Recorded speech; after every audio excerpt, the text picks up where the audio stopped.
Welcome to another classic audiobook. Today's story is inspired by the famous tale The Lottery. It is a quiet story about a small village, a long-held tradition, and a ritual that no one dares to question. Let us begin. It was a warm summer morning in a small village. The sky was clear and the grass was bright green. Children were the first to gather in the village square. They ran across the grass laughing and collecting small stones. Soon the men arrived, talking quietly about farming and work. The women followed, wearing simple dresses and greeting each other politely.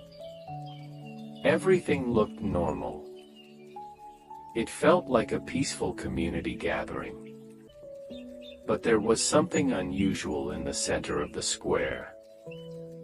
A small black wooden box stood on a stool. The box looked old and worn.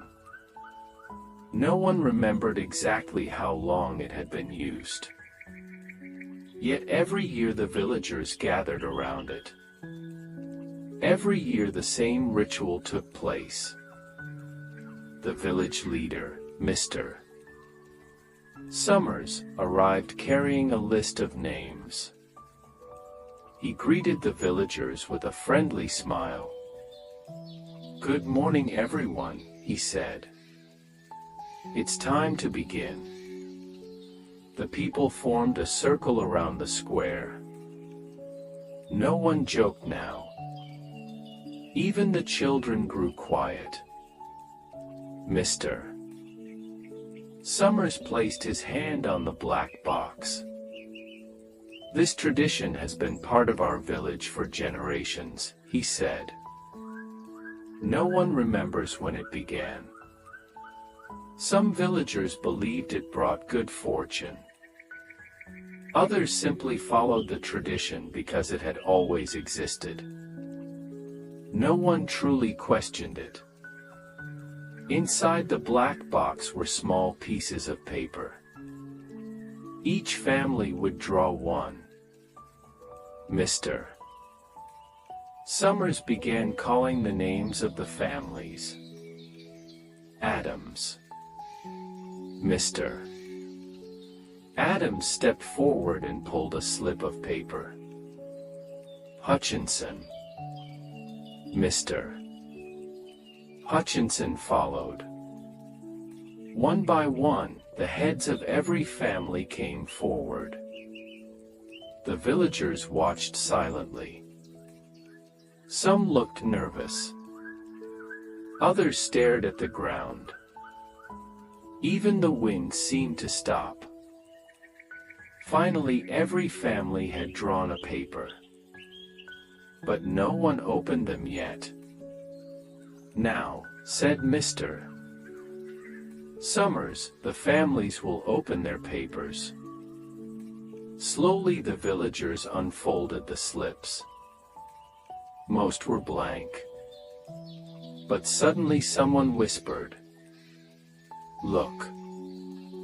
A small black mark appeared on one piece of paper. It belonged to the Hutchinson family. A quiet murmur spread through the crowd. The second round began. Now each member of the Hutchinson family would draw. The box was shaken again. One by one they pulled new papers. The tension grew heavier. Finally the last paper was opened. It had the black mark. The villagers stared. No one spoke. The tradition had chosen its final result. The crowd slowly stepped closer. Some villagers picked up stones from the ground. Others avoided looking at each other. The ritual that had existed for generations was about to be completed once again. No one asked why. No one tried to stop it. Because sometimes traditions continue simply because people are afraid to question them. And that is the end of today's story, inspired by the lottery. It reminds us how powerful traditions can be, even when they are never truly understood. Thank you for listening.